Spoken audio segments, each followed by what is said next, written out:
Hello and welcome to another episode of the Accounting Insiders podcast. I am Gary DeHart, the host of Accounting Insiders and the publisher of Insightful Accountant and Tax Practice News. My guest today is Joe Kessler. It says over his shoulder there he's Director of Sales, but he got another promotion or something since that backdrop was made. He's now the VP of Sales and Marketing, so he does it all. And so, Joe, welcome. Thanks for carving out some time for your day, from your day. To hop on a call here. Pleasure's all mine. Pleasure's all mine. Yeah, good catch on that. I didn't. That's the one thing I haven't updated yet. That's actually pretty good. You pointed right to it. Now, can you point to the QR code too? Is that bang? Wow. Yeah. And what is that? Where will that take you if you point to that? So the QR code is actually my business card, basically. Okay. So it's my digital business card, and it has all the contact information. So anybody wants to get a hold of me directly that watches this video, there you go. Perfect. Yeah. And if you're not watching this video, we'll go ahead and throw that out there. How can people get in touch with you? We'll go ahead and throw it on the front end and we'll put it on the back end too. But just in case somebody's listening to this from an audio standpoint, how do they track you down? Yeah, I'd say ideally the best way is to visit just our website at techguruit.com, and right up at the top right, there's a schedule intro call option. And that'll book a call right with me on my calendar, 15 minutes, and we can talk business and see what TechGuru can do for you. And there's a great video, like I told you, shared with you right before we hopped on this. I watched the video, and it's perfect, right? It tells you everything you need to know about what you guys do. But before we dive too far into that, tell me a little bit about. So your TechGuru is purely focused in the accounting space, and we'll use that broad umbrella of accounting being, bookkeepers, EAs, accountants, accounting firms. You're focused exclusively in that space, right? Mm-hmm. That's correct. And so in that space, our space, I mean, that's the space we serve. What are you seeing what are the biggest challenges that firms are facing? Let's not focus on tax season, but the biggest challenges that firms are facing in the world that you serve, and that is from a technology standpoint. Yeah, it's a great question, and I'd say combine that a little bit with kind of what we see when people come to us as well. But the biggest challenge that I think most of our clients have when they first start working with us is they've got this it's compliance. It's meeting compliance, the security requirements that there are, and understanding what that means, what the impacts are of it, and everything. So pretty much everybody has received or seen the list of that the IRS put out with the IRS publication 4557 a couple years back, and then the FTC, which piggybacked off of the FTC requirements that needed to be adhered to, and how they reworked the verbiage so that now includes the anybody who does taxes and accountants, everybody in this industry alike for that matter. Mm-hmm. And so people look at this list and they know that there's a lot of things on there, and they all make sense. Like, yes, of course we need to have it, but usually have no idea how to, it's a lot of work, frankly, to roll these different things out. I mentioned to you in another brief conversation that it's kind of like me trying to do taxes, right, or me trying to do accounting work, and when an accountant looks at some of these security IT related schemes or software bits, you're gonna have to learn a whole new thing. So you're not getting paid to do that. Right. So and I probably don't want to do it. I have no interest in doing it. Right. And so you're really, really bad at it. Like you and I both doing taxes would not be a good idea. So it's important though, and there's a legal obligation that you have to complete it. So I'd say that's the biggest challenge, is just not knowing how to adhere to those things, and having somebody to roll that out for them, which kind of leads me to the trend, but I don't want to steal the question from you. So. That's right. Good. Because I've got a follow up to that. All right. So here's the market, right? We've got everybody, a million people or whatever it is included in this umbrella, and that you guys serve, or that have this technology requirement from the government, right? The federal requirement. So let's call that 100%. Of that 100%, how many of them are actually protected and meeting the minimum requirements? And again, I'm sure when they first come to us. When they first come to us? Yeah. Like your experience out calling on people, talking to people in the space. Yeah. I've not seen any. I'd say 0% are completely implemented. I'd say many of them are closer than they might think. They might have I'd say 70-80% of them that I meet with are probably 70-80% ready to go or in a good spot, right? But so they just need a little bit more work to get kind of over the finish line. So like on those 70 or 80%, do they have people in their firm who are tech support people? Or are they, okay. Good. That's a great question there, because usually when I see the ones that are really, really close, it's because they've got somebody who is kind of like their champion, really, of technology. Somebody clearly owns it in their office and knows that they need to have these requirements met, and are interacting with their existing IT provider, or spearheading the task themselves and trying to do it. So we've got a lot of really ambitious accounting folk out there too that do a great job at implementing certain things. So but while they're doing that, they're not doing their job that's revenue producing. Exactly. So, all right, so what we have identified so far in our first few minutes here is that if you don't have an IT person on staff, or a person who is dedicated to that or owns it, chances are you're out of compliance. Well, actually, chances are you're out of compliance anyway. And if you have an IT person who owns that area of the firm, you are not as bad out of compliance. I mean, yes. Yeah. Most accounting firms or most accountants or tax folks don't accept 80% or 70%, right? They were very very focused and very meticulous in how things need to be in the right. So the IRS doesn't accept 80%. Tell you that. Right. Yeah, exactly, right. So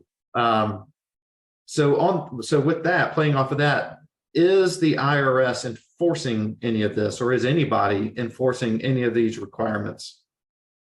Not that I've seen, and so time will tell a little bit with this, because the FTC is really where I understand the IRS pulled most of the requirements for the 4557. So because the IRS has more regular interaction, of course, with the accounting industry than the FTC does per se. So the FTC met recently, and I want to say it was October, and extended actually the deadline for having a number of the compliance items completed inside of your firm. So from an enforcement standpoint, we haven't seen anybody really enforcing it yet, because technically they don't need to be implemented yet. It's like June 9th, I think, is June 9th or June 10th of 23 here. So not far. So not far. So we'll see. If the FTC, I don't know if they're going to look at like everyone's, whatever the EIN numbers or whatever it is to, and then just start calling on random checks. But I guess it's within the realm of possibility. Right. So and you need to have it. Yeah, and you need to have it. I mean, it is the requirement, and it's interesting. I worked in the HR and benefits field on a publication in that space for a while. And this friend of mine, he has a company. They deal with the Form 5500. And basically very similar in that if you have to have, it's a document. You have to have this document if you are self-insured, or if you're a fiduciary of some sort. I'm probably getting it wrong, but you get the point. And most companies don't have this form, or they have it for maybe their healthcare, or they have it for their 401k plan, but they don't have it for the healthcare. Right. And there are major penalties can be assessed if you don't have the form. And it's just a form, just fill, but most people don't do it because they don't have time, or they don't have somebody looking after it. Very similar to the challenges, sounds like what you see with tax and accounting firms. Yeah, so exactly.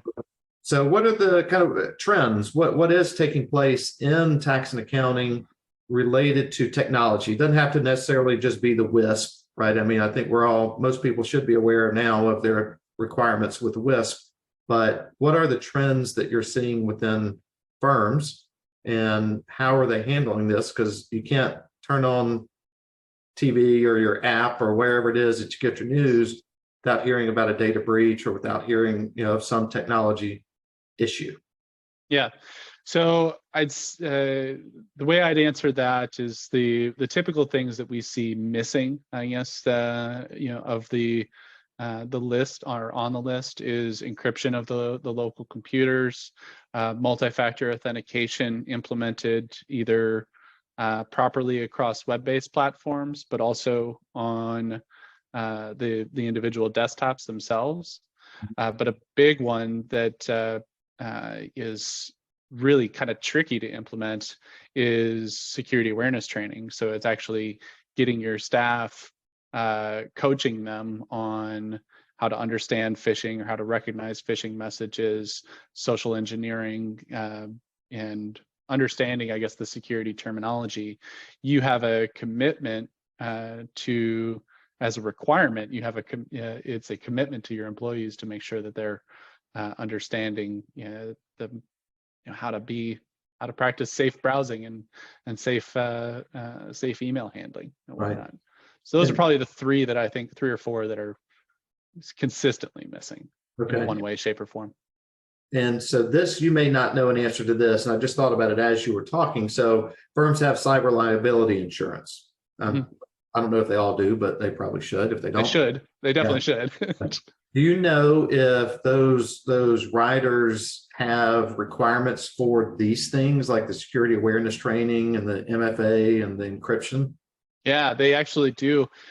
Really, in a lot of ways, I'm glad you asked that question, because when we established our packages and kind of tailored everything for what TechGuru does, we looked at everything the FTC and IRS does, which is great. I mean, it's a good foundation. I think there's even some holes inside of their requirements, that there should more or less be like the minimum recommended solution. Whereas if you look at the questions that are on a lot of cybersecurity insurance or cyber liability insurance applications, is those, if you're actually meeting those requirements, you are well exceeding everything that's on the that FTC and IRS requires. So we built our packages, I guess, long story short, around more or less what cyber liability insurance requirements have, because it allows our clients then the freedom to choose the services that they provide. So some of our clients even get a little bit into financial planning and stuff like that, whereas they're, instead of just the bookkeeping, payroll, tax specialists and whatnot, and now they've got SEC requirements. Well, if you're adhering to everything on the cyber liability, we found that you actually are now adhering to SEC requirements, kind of just by proxy of doing that. So that's that's kind of a long way of answering your question, but yeah, but no, I really had not even thought about it, even though I've read here and there, but I hadn't thought about it until you were talking and kind of discussing these things. Like, well, that's great. You have all this stuff that you should be doing, and you probably have this liability policy, but first thing they're going to look at, I would imagine, if you have a claim, is, hey, well, let's see your history of your security awareness training. Oh, we haven't done it. Oh, guess what? We're not paying you now. Yeah, not paying anything. So good luck with that. Yeah. Good luck with the Nairobi or it leads to an increased rate. So if you're not, it's not like everything on that list is a mandatory thing. It's, it's basically like almost like applying for driver's insurance or automobile insurance. Like, have you had a speeding ticket? Yes. Well, your rate's going to be this. Right. Do you have two-factor authentication on all of your computers? No. Okay. Well, your rate's going to be this. We're not going to deny you. You're just in a higher risk category. That's okay. Right. So what do you see as kind of the next steps or the next big challenge that this market's facing? So let's and I'm saying, and by that, let me try to think through my question a little bit better. By that, I mean, so phishing, we're all aware of that. Yeah. We know that's a problem, and we know that we're probably not very well trained to deal with it. And we've seen at highest levels of government, right, get caught in these phishing schemes. We have, I don't even know where I'm going with my questions, but so hear me out. Sorry. So we're aware of the problems that we know about. What are the problems that you are seeing pop up that may not have as much awareness? Does that make sense? It's like, yeah. What is it that you're seeing that we don't know about, or that firm owners and managers don't know about? Gosh, I almost want to move it off of security a little bit, because security is something that is fairly static and something that we can beat that one to death for a while, right? But I think the biggest challenges that many firms are running into now is you've got such a diverse ecosystem of software and products that everybody uses.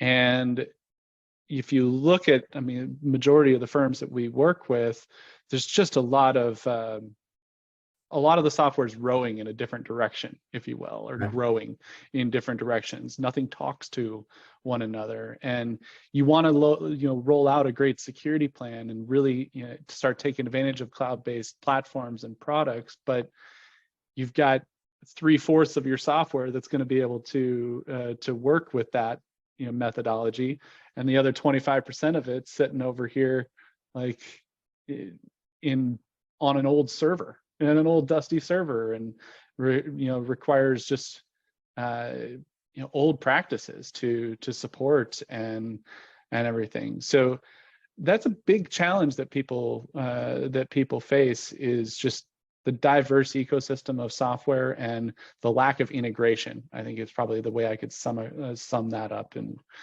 one sentence. It's getting better, and there's a lot of new products that keep coming out to improve that, but you're going to have to, I think most firms end up having to sacrifice some efficiencies right off the bat, some fairly significant efficiencies in a lot of cases, to become more secure, to become more cloud-based and flexible with work. So. Okay.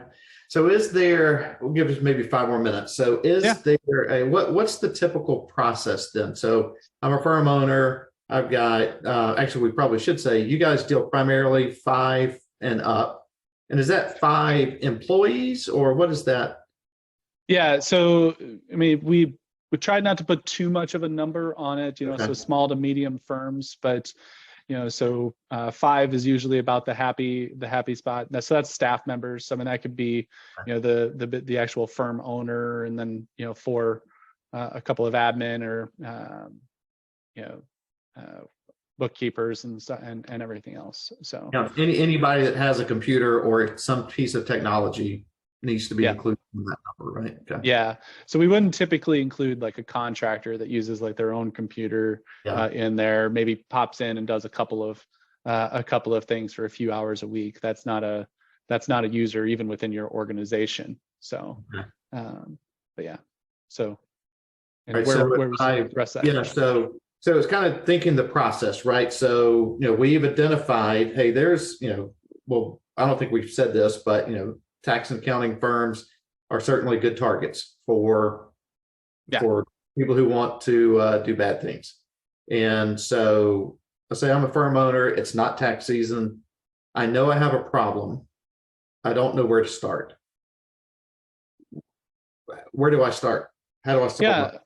So, I'll answer that with what we do, and that's, we start with a strategic technology workshop or a technology planning workshop that gives us a rather lengthy opportunity, 45 minutes to an hour, to dive into your firm, Gary, and understand the technology, software, hardware, and things kind of at a high level, at least, to see where you're at currently and explore what opportunities exist to improve your security, and show you kind of like what it would look like to or what a technology plan would look like over the next 12 months, 2 to 3 years, to the extent that we can read those tea leaves, right? Right. Yeah. It depends where everyone's at, but that is kind of the foundation that we start with, is just a deep understanding of it, and show how our product fits in the solution to provide that peace of mind. That's our initial goal right out of the gate, is just bring everybody to a security baseline and just provide that peace of mind, that get rid of that any stress and anxiety that there is around security.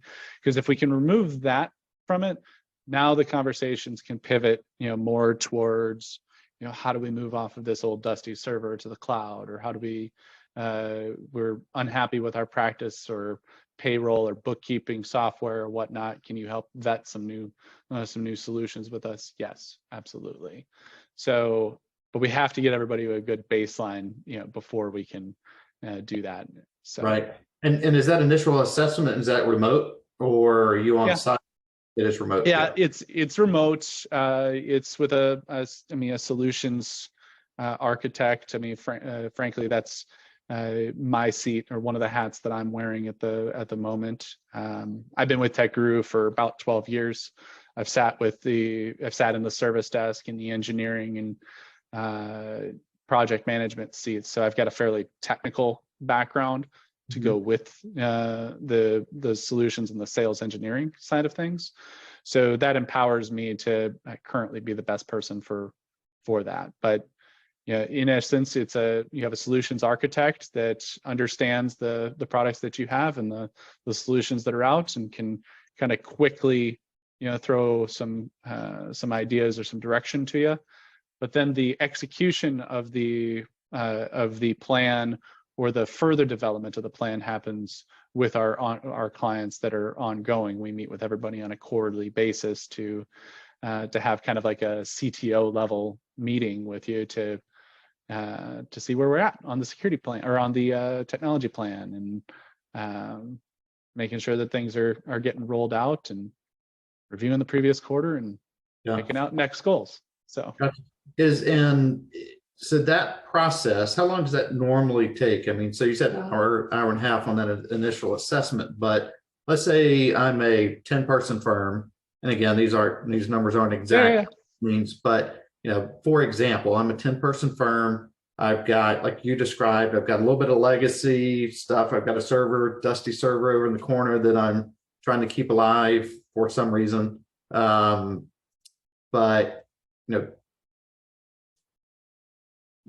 how long is that process to get me to a point to where you guys go, we're in a great place, we feel really good about where the client is and where the firm is from a tech support standpoint, from a security standpoint, they're actually using current technology versus 10-year-old technology? Yeah, it's kind of done in phases, and of course it depends on the situation the firm is in when they come to us. But using your example, we settle the security items during the first 3 to 5 weeks of the relationship. It's covered actually during onboarding.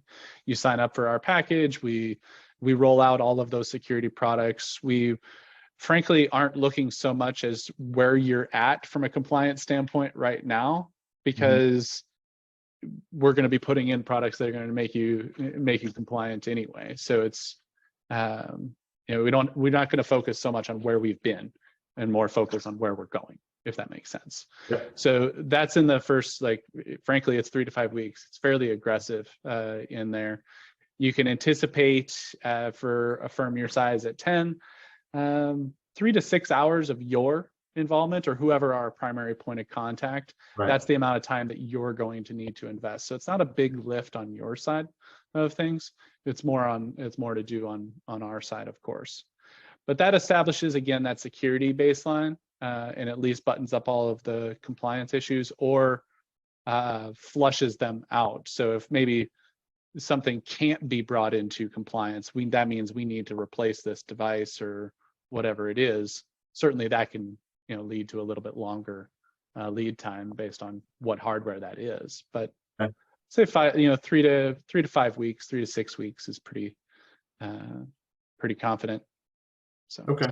Then are you, and we'll wrap up with this, are you seeing with your client base or the prospects that you're dealing with, are you seeing, I think the answer is probably yes, but the heavy migration to cloud-based apps, or are you still on the phone calling people and they're like, no, I love my server, love my desktop? Yeah, so I mean, to put that bluntly, that wouldn't be a client for us anyway, or they wouldn't typically look at us if they're, if they're attached to their server, right? We are motivated in working with firms that are looking at modernizing their technology, frankly. So we haven't sold a server at TechGuru since late 2021, and unless we absolutely have to for some sort of reason, I don't see us ever doing that again. And that's a departure from the norm for many IT providers that the bulk of their revenue, or so much of their revenue and profit, actually has to come from those hardware sales. And as nice as it would be to sell a $30,000, $20,000-$30,000 server and make some good cash, it's just not in your best interest, and therefore it's not in ours. So gotcha. Okay. Anything you want to share that we didn't talk about? I think we talked about most things that you and I had kind of covered prior. Yeah. I mean, it's the only things I guess I'll add, and then I would encourage everybody to feel free to book an intro call, as I mentioned earlier, visit our website and do that. We can get a little one-on-one time. But the only thing that I'd mention is that our group is fully remote as well. Our staff is located all around the country. We don't even have a physical office anymore.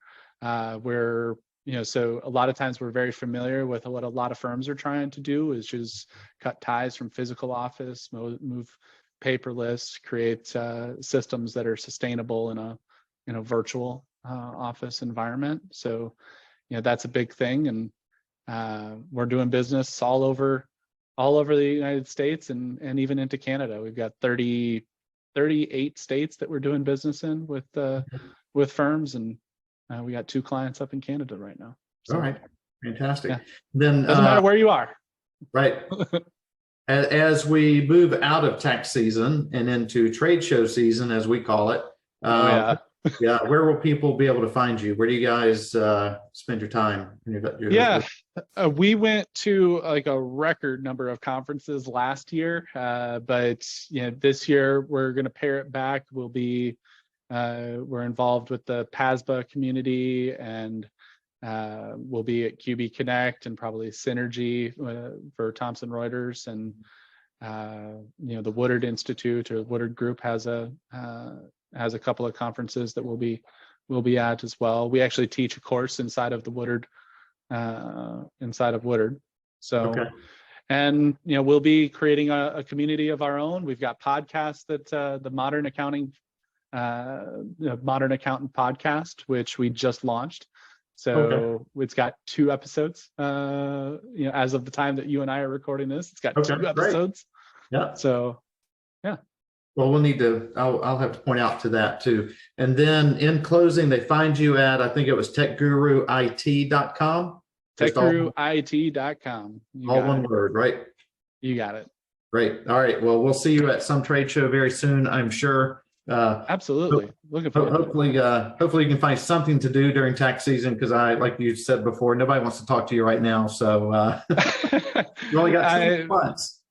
Yeah, I tell you what, this is something for accountants that can take this away as well. I've been obsessed with a product called Loom. I don't know if you're familiar with it for The video.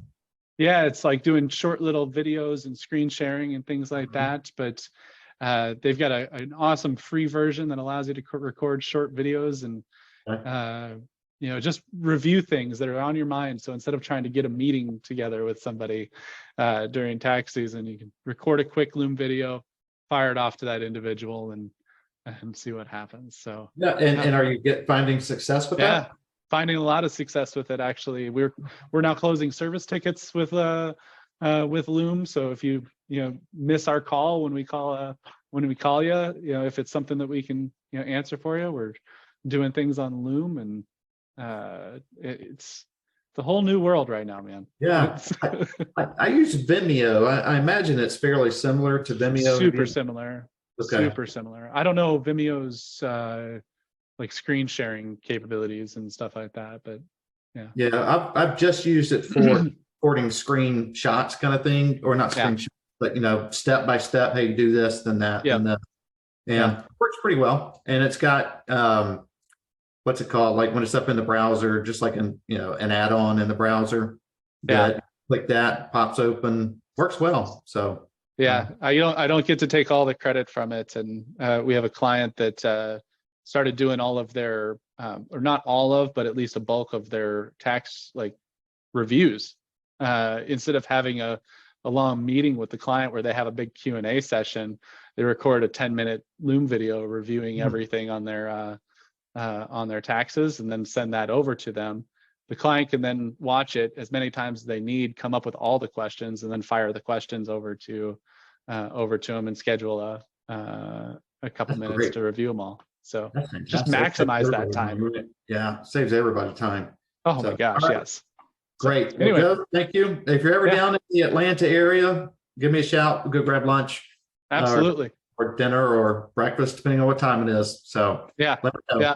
Do the same. I love my biscuits and gravy and soul food and everything. So I've got nothing wrong with that. I'll take you up on it. Good enough. We'll see you. Thanks, Joe. Take care, buddy. Get it.